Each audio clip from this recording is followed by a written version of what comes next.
Kia ora Star Wars fans, welcome to middle-aged Kiwi man collecting Star Wars figures. In this video we're going to review a brand new figure. It's VC307 Count Dooku. This has been one that's been on my want list for a long time, and I know others in the community have wanted it as well. We've finally got it. Looks awesome. Let's go check it out.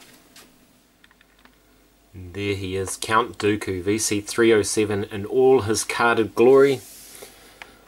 We'll take a look at the card. That card image is absolutely spectacular. You can see I've got the Ring of Death on my card, so I'm going to open this one. I've got another one on the way, hopefully a better card, and you can see in there he comes packed with accessories actually.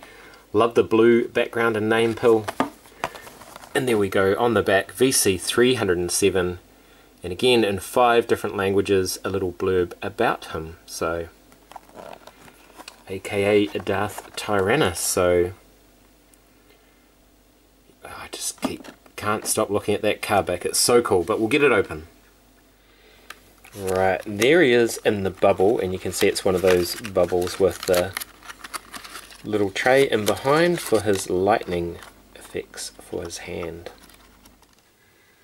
There he is, Count Dooku, winner, I believe, of the 2023 March Madness bracket on SWTVC. Let's check out his accessories. So he's got this awesome lightsaber, lovely red blade, and the hilt with that signature curve.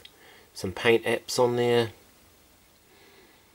Yeah, really nice. Looks fantastic. And then we've got the unlit hilt.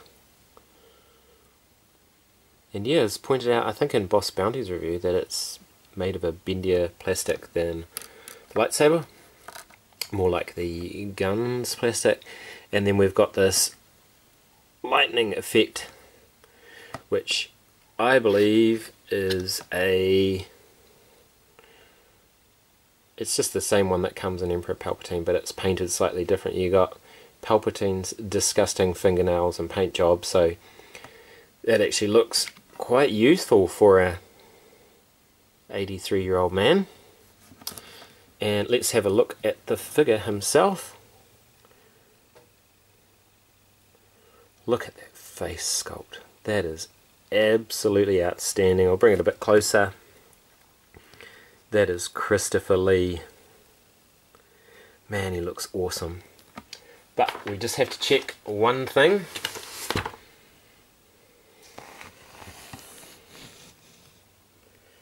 Signature look of superiority. Wait, I need to tilt his head up. Yeah, he's got it. He's got it. And there he is holding the lightsaber, which he does really well in his right hand. Just looks awesome. Really does. And we've got the unlit hilt. And he's just got a little hole there and the belt, so it should just push in there,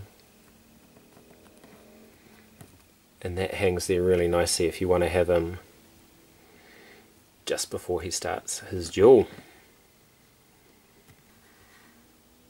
And there he is, not worried about taking on a young hothead with 2 lightsabers. There's no problem at all for Darth Tyrannus. Right, articulation wise, well, first off, look at this cloak. The cape is awesome. It's a bit of a seam up there, bit of sewing work. I'm not a sewing guy, I don't know the terminology. And he's got that little clasp across there, so that looks pretty cool. Bit of a caramel colour inside, bit of a chocolate colour on the outside. So double-sided material, just like Lando Calrissian is. Probably needs an iron, eh Tyler? What do you reckon? But all good. So he's got not a huge range of motion on the head, and I think that's probably because of his hairstyle and his beard and all that, but they've nailed the likeness, so that's all good. Ball and socket and hinge and whatnot in the shoulder. Very nice. Bend at the elbow more than 90 degrees. He's got hinges in the wrist there. Yeah, he's got an up and down hinge here.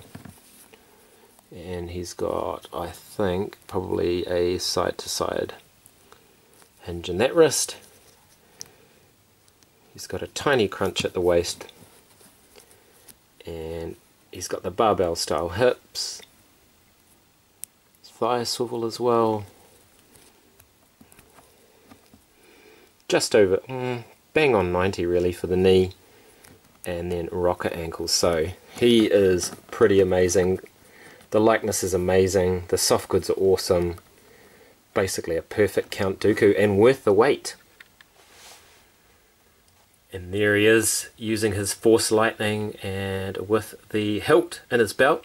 So I'm definitely going to pick up another one of these. Well, obviously I'll have one carded, I'm going to have this guy, and I'm going to have two different versions of him, one with the lightsaber, one with the lightning effects. He looks awesome. Once again, here he is with his master, who, you know, very quickly sold him down the river once he found a better apprentice, but, you know, that is the Sith way, the rule of two and all of that. And finally, I just wanted to compare him with a couple of his predecessors. So this one is the first Count Dooku figure they ever made in 2002, so I bought this right before I had a 10-year collecting gap. And this figure, you can see the likeness looks a bit like Christopher Lee. The lightsaber hilt has a bit of a flared effect. It's a bit chunky, and he's, oh, the cape is plastic, as you can see, falls off really easily, and it's basically pre-posed. You can get him in one stance and that's about it. It does actually look pretty cool. You gonna stand up, matey? Yes, he is. And then this is the one that was previously considered the best Count Dooku, and in fact, you know, when some of us were saying we want a new Count Dooku, people were saying this one's good enough. But it's not, look at it. Again, big chunky lightsaber. Even the cape is very chunky, like it is two-tone, but as you can see it's made up of two separate pieces of plastic. I believe this one's called the Evolutions one because it came in the Evolutions of the Sith pack. It's got a soft goods here, just swivel hips, and yeah, inferior articulation all the way around. And then we get to this guy, VC307. You're never going to get a better likeness of Christopher Lee. That's perfect. That is absolutely perfect. It's spot on. Awesome articulation, beautiful sculpting. I just need to iron that cloak. And yeah, he is perfection. Anyway, if you've made it this far, thank you so much for watching. I'm middle-aged Kiwi man collecting Star Wars figures. Ka kite, and I'll see you on another video.